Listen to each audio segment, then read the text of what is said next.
Hi, Desert Bus. Hey, Morlis. Hey, I'm going to tell a story that I usually tell every year. I don't think I've ever done it on Zeta, so this will be fun. Are there tissues in this building? There's Yep. Kleenex, but there's toilet paper. That's what I meant to say. Yes, that I volunteer with the Thank you. Yes, thank you, Ben. Okay, so I have a story to tell as to why Desert Bus is so awesome, and many other things. Yes. Okay. It's vulnerability time, guys. This is great. Can we take the lights down just a little bit? I feel oppressed. I can make a thing. Okay. Ben is making a thing. Thank you, Ben. Okay, so when I first heard about Desert Bus, it was just, I'm in the video game industry doing many things, and I thought it was cool. But what really struck me is that it supports Child's Play charity, which is, hopefully you all know by now, a charity that, you guys see this too, right? It's, okay, thank you. Yes, I'm not having a Ben's hacking his own life. stroke. I'll sit on the spot. Is that good? Ben, Yeah, no, yeah, Ben, you're okay. good. Thank you. Sorry.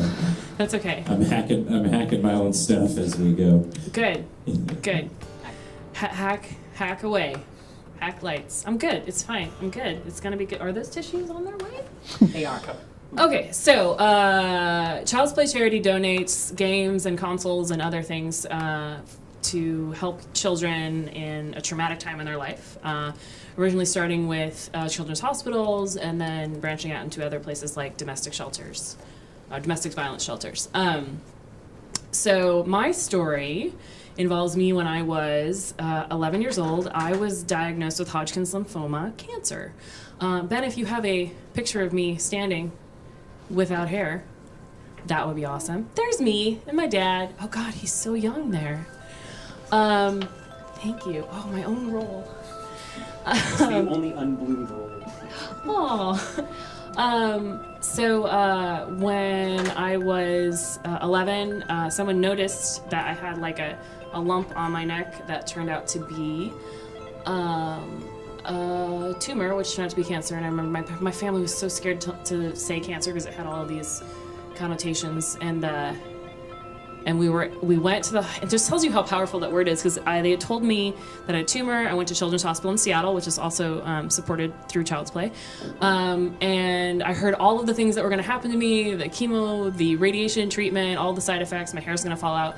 And I remember walking away with my family being very frustrated, but just being like, I thought people with cancer were supposed to lose their hair, not people with tumors. And my whole family stopped behind me and I kept walking. It was like a sitcom moment. And then they all started crying and then told me, then I started crying. Because it's not just traumatic in the way that we think of what that means, but it was this other that came. I was the other, different than everyone else because of cancer as a word. But what I found was that there was hope in the world. Seattle Children's Hospital was amazing. I got great treatment, but chemotherapy attacks your body. So I lost my hair, like in that photo. I wore stylish bandanas. Is there a photo for that? There. See, that's my school picture when I was in 6th grade. I thought, totally hiding the fact I had no hair. I was completely not aware of the way that I looked, but look how stylish I was with jeans, overalls, and a matching blue shirt and bandana. So I tried to go to school, I didn't really fit in, and then I just ended up getting sicker and sicker, so I actually had to drop out and be homeschooled.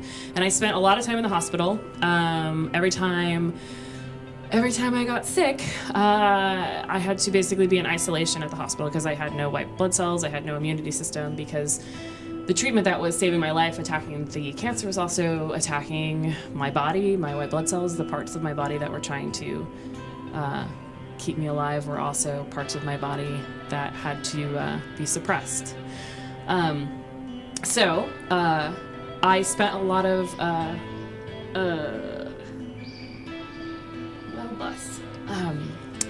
spent a lot of time in the hospital in isolation, and I love my family and they're great. My parents still had to work sometimes during the day because I was in the hospital a lot. So I spent a lot of time by myself. And if my mom is watching this, it's okay. Because every time I tell this story, she feels really bad that she wasn't there, but that's not her fault because, you know. Anyway, so I spent a lot of time by myself and just felt alone and weird and different. And then one day, someone rolled in a TV and console, Super Nintendo, Super NES, I'm sorry.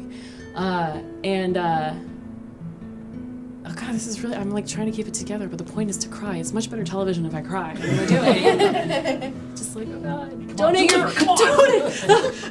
donate for these tears. Flash on something traumatic. It usually Okay. helps. Okay. Yeah. Okay. Working on it. What could I think of? So someone had donated a console, games, and a television to the children's hospital, and I got to play it. And it was this amazing thing because I was just so weak, and I felt so different and so odd, and I could watch even other kids in the hospital, like running up and down the hall and being kids, and I couldn't. And then this one day I got to play video games, and I got to be a kid. I got to feel normal and not think about the fact that like I was getting a blood transfusion and there was like a bag of blood being pumped into my body that didn't make sense to me. But I love all the emojis. Okay. But it was amazing because I was Mario, and then I would run, and then with a feather I could fly. I was just a kid playing a game. And then when my parents came back, it was something that we could do that wasn't just awkward or talking about how I felt. I mean, they were terrible at it, but that's what parents do. So it was an incredible experience for me to realize how much of an effect it had on me, making my life better, and got to feel like a kid. And then there's been so many studies about the impacts of what that does, like science for children, to not think about their own pain. So there is a picture of me getting radiation, because after 6 months of chemotherapy, I also had 2 months of radiation, and it's probably the most intense photo. Yeah, there it is.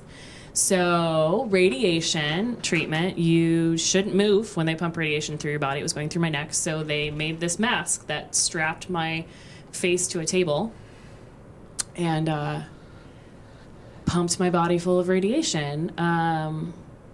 So, hey, spoilers, I survived.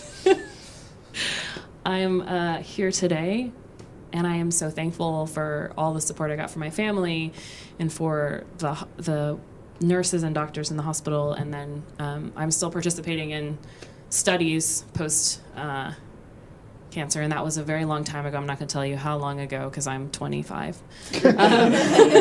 Perennially. Yes, exactly. But so there were people who came before me who had to go through this to help improve what that experience is. And one of the things was just something simple of a video game that I could play. And when I heard about Child's Play, when I heard about Desert Bus, I immediately wanted to get involved because I could do something little, like when I first started, it was as a call-in coordinator here, just working a computer in the background and contact people I had worked with in the industry and try and do something to contribute and make a difference. And it's incredible because somebody before me had donated their time and their money so that there was a console and games and a TV so that little Liz could play and feel like a normal kid.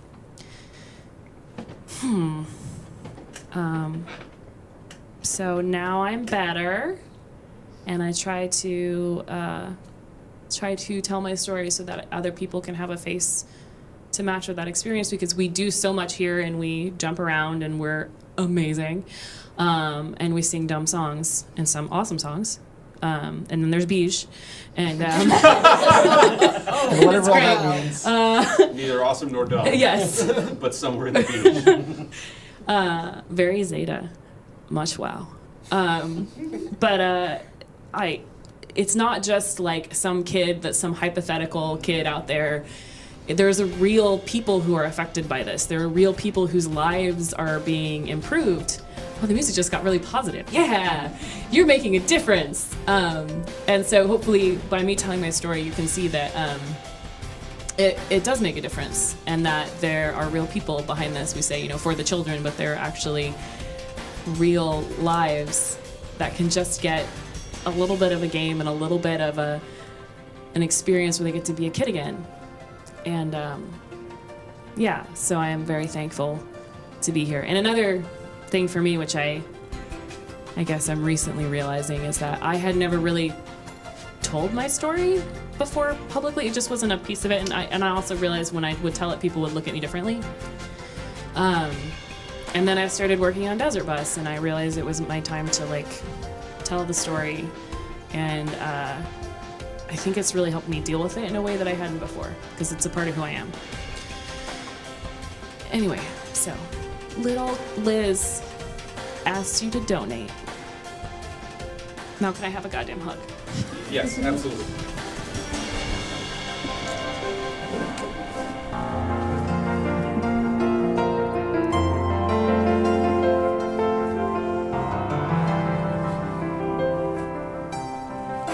Anyone else need a toilet paper roll? You guys are great. You guys are great. You're great.